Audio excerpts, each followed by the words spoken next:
in full partnership with Congressman Langevin. We probably wouldn't have it today if it was not for Congressman Langevin sort of pointing the way. So we're very pleased that he's once again recognized as a national and party leader on national security, healthcare, and stem cell research. Congressman Langevin has dedicated his many years of public service at the federal and state levels to the hardworking citizens of our state. He serves as a member of the House Armed Services, House Intelligence Committee, and the Homeland Security Committee. Protecting our national and economic security from cyber threats remains one of his top priorities. In 2008, the Congressman was honored to serve as co-chair of the Center for Strategic and International Studies Commission on Cybersecurity for the 44th presidency.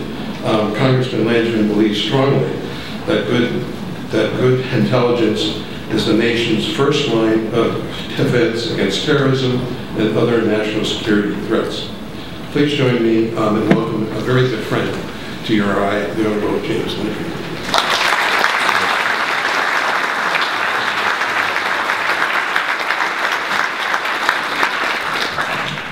Peter, thank you very much, and good morning, everyone. What a great crowd, and I am thrilled to be here for this the second symposium sponsored by URI, and I know you're in for an exciting morning and afternoon. We have some great speakers, and I'm just privileged to be a part of this. I'd like to begin by thanking President Dooley, of course, once again hosting this event. Your commitment, President Dooley, and leadership on this and other important education issues are real inspiration, and it's certainly been an honor to work with you over the years. So thank you for hosting us. I also, before I begin, want to recognize we have an outstanding lineup of speakers, but I would like to thank and to welcome two of them here today. Mark Weatherford, the Deputy Undersecretary for Cybersecurity for the Department of Homeland Security, and also Lieutenant General Mike Flynn, Assistant Director of National Intelligence for Partner Engagement, who is also just recently nominated to be the new Director of Defense Intelligence Agency, and also a URI grad. So congratulations and welcome to both of these gentlemen. I hope you'll join me in a round of applause for them.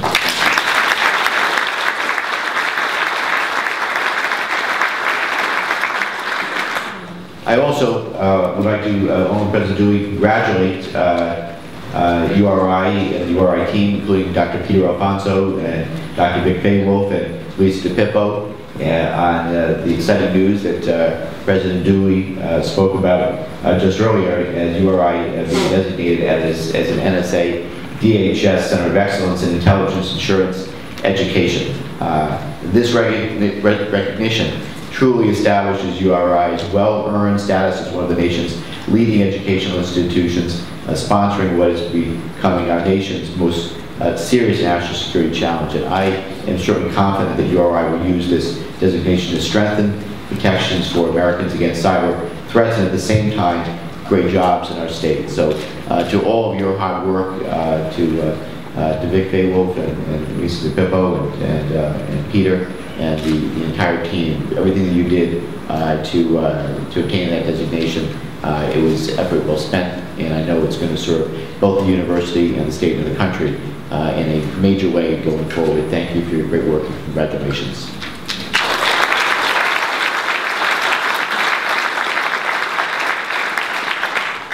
So I'm especially proud to note that the initial spark, of course, for URI's decision to pursue the Center of Excellence designation came from last year's symposium.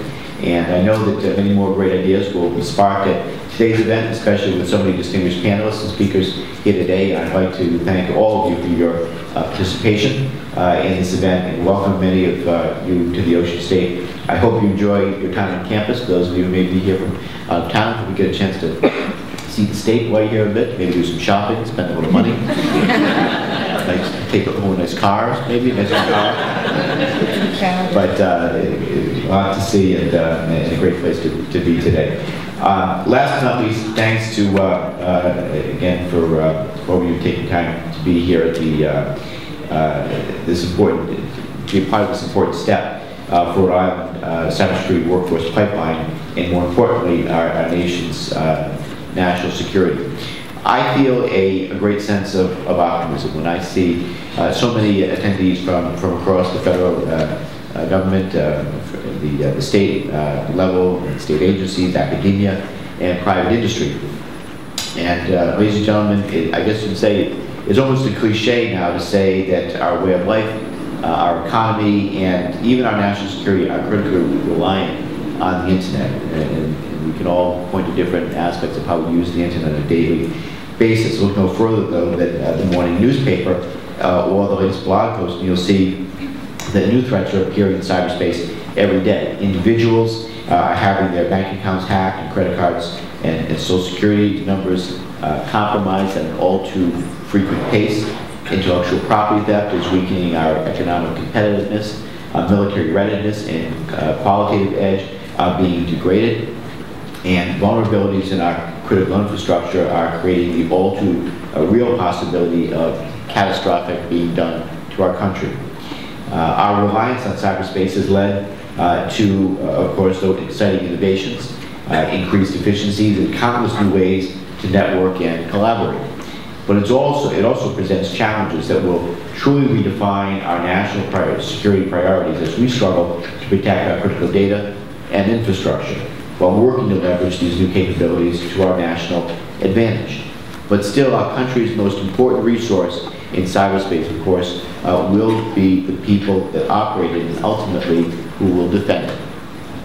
Now, we've taken steps to pivot towards these threats at the federal level by standing up U.S. Cyber Command and empowering the Department of Homeland Security to take on this mission in the civilian space.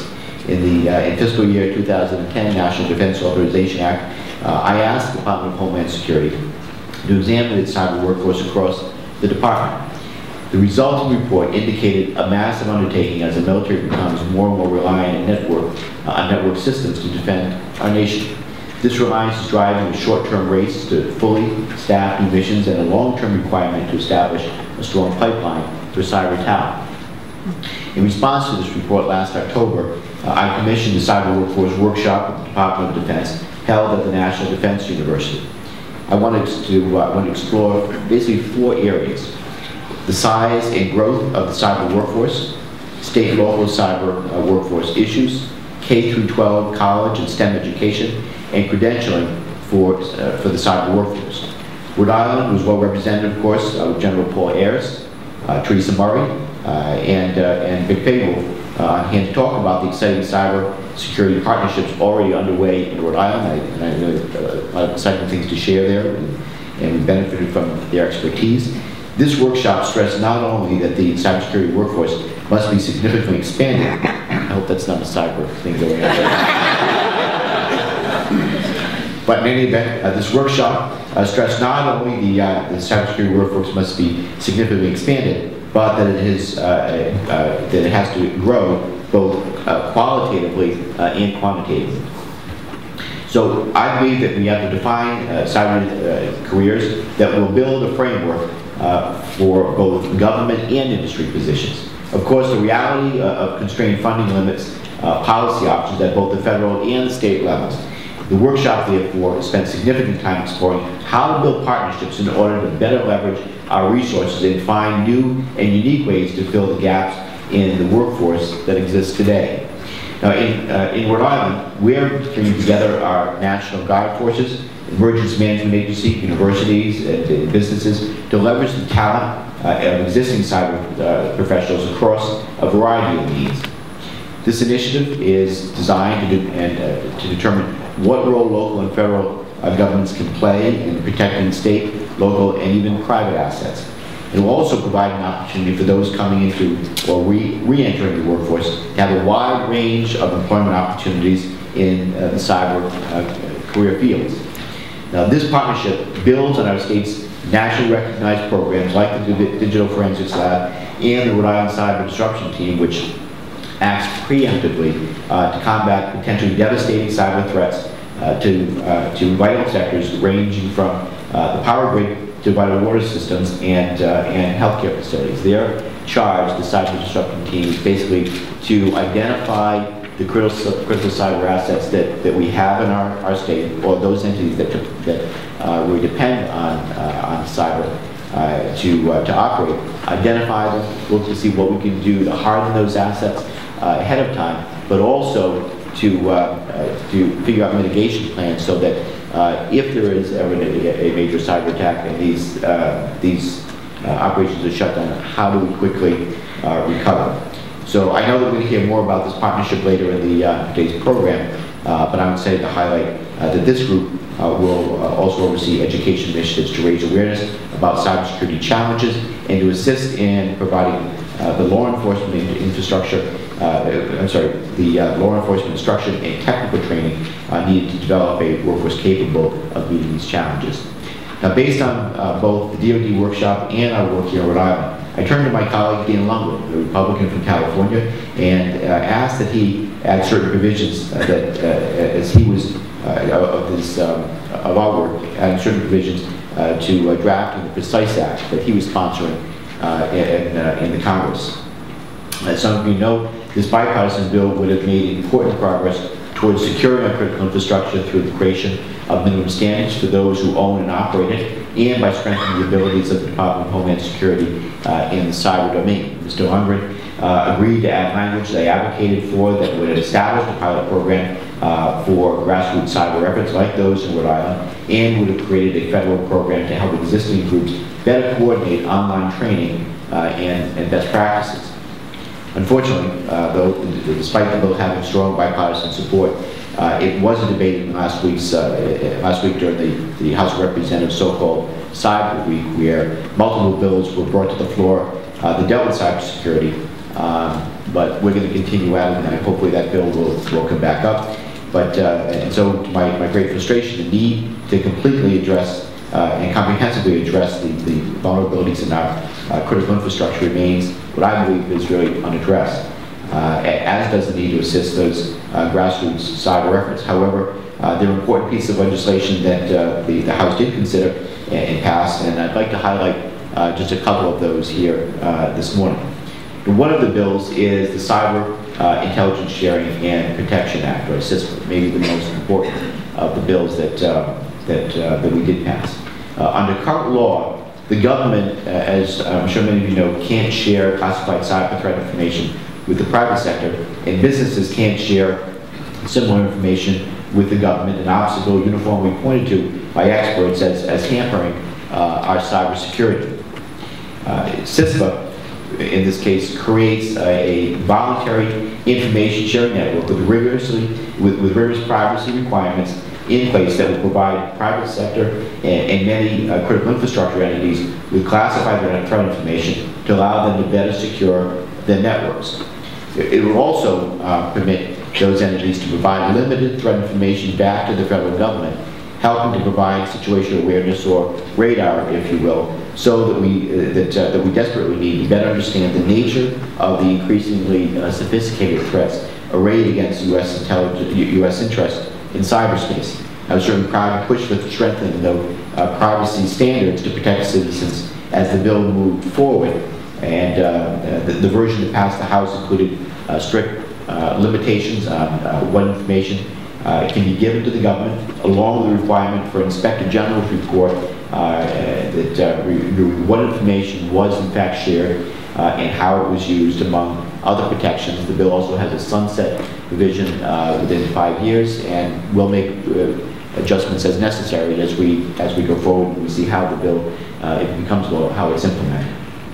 While I don't believe that this legislation was perfect, I certainly hope to continue to work with privacy and civil liberties groups to allay any further concerns that they may have. That CISPA does represent, though, a good faith effort to come together as a first step toward better cybersecurity for our nation. I was certainly proud to co-sponsor and vote for what I believe is this very important measure.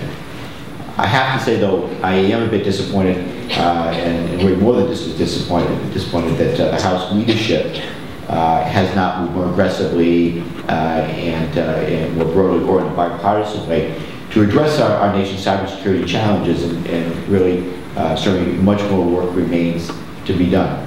I am hopeful, though, that the passage of CISPA will spur the Senate to act on comprehensive cybersecurity legislation. Probably, sure you've heard some of that the talk right now that the Senate is considering a more comprehensive bill than the House did, more piecemeal piece of legislation. The Senate is considering more comprehensive pieces of legislation, such as that proposed by Senators Langevin and Collins. That's what I think is very sorely needed. So I'm hoping that they will be successful in moving that legislation forward. I was also pleased to support the bill offered by Congressman Darrell Issa that updated the Federal Information Security Management Act, or FISMA as it's known, which will improve the framework for ensuring security for information technology systems that support the federal government.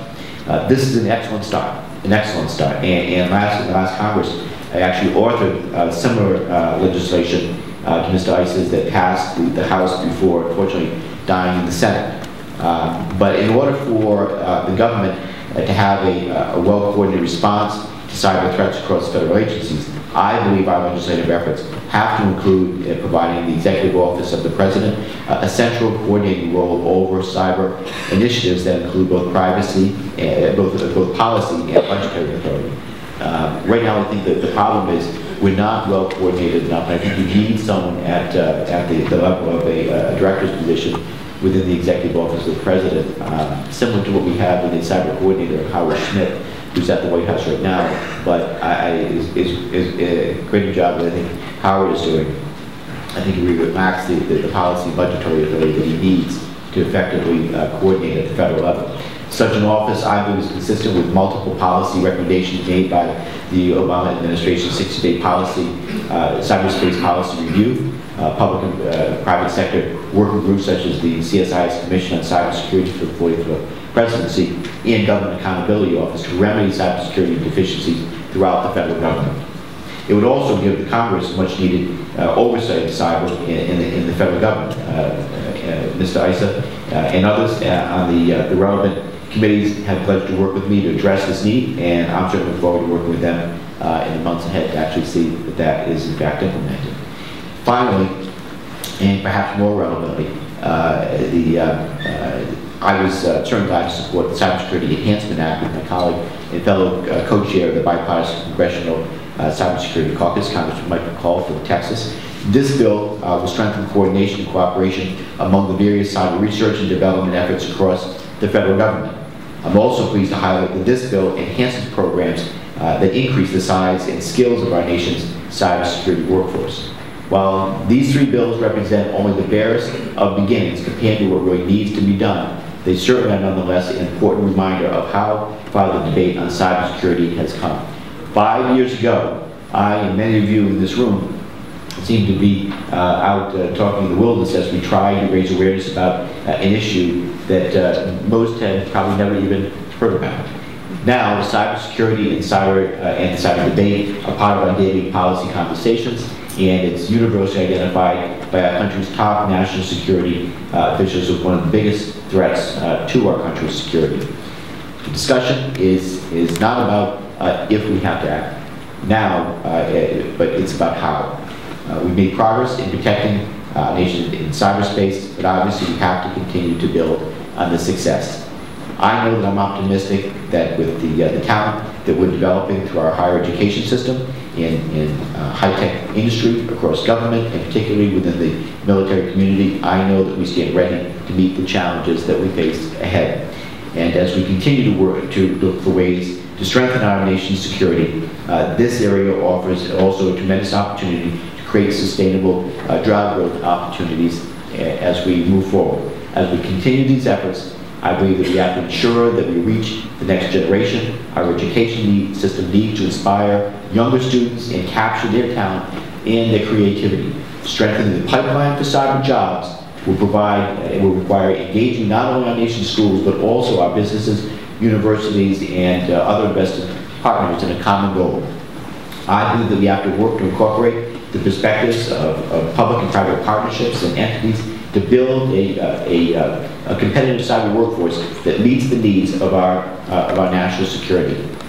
With Rhode Island partners in this room today, I know that I've been proud to help launch the cyber program to foster computer security skills at the high school level, run by the SANS Institute, The Cyber Foundation's competition features 3 time tests given over a period of 6 weeks that measures aptitude in the 3 most important foundational skills of effective cybersecurity: networking, operating systems, and systems administration.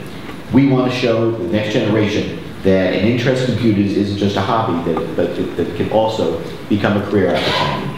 The businesses, military, education, and nonprofit sectors are also encouraged to get involved by volunteering as mentors, speaking at workshops, or taking part in other outreach efforts. We're currently seeking, right now, businesses that would be interested in offering summer internships to Cyber Foundation participants. And if you're interested in getting involved, please make the effort to contact my office, and we'd love to take you up on the opportunity to get you involved in providing some internships for these incredibly bright kids.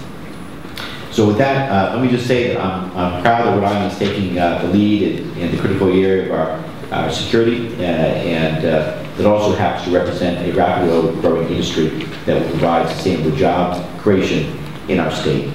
I hope that our distinguished panelists today will spark many new ideas and partnerships for all of you, and I certainly encourage you to discuss these issues with your colleagues and find opportunities for collaboration. In closing, let me just say that just as President Kennedy rallied the nation to win the space race by putting a man on the moon, I believe that it's absolutely essential that we rally to meet these new challenges facing our nation online. I know that we have the talent across this great country, and particularly in Rhode Island, to help us get there, and I'm certainly excited to get started, and I'm certainly thrilled that all of you can be here today to help set the path forward for our cyber workforce. Thank you all very much. Enjoy the time.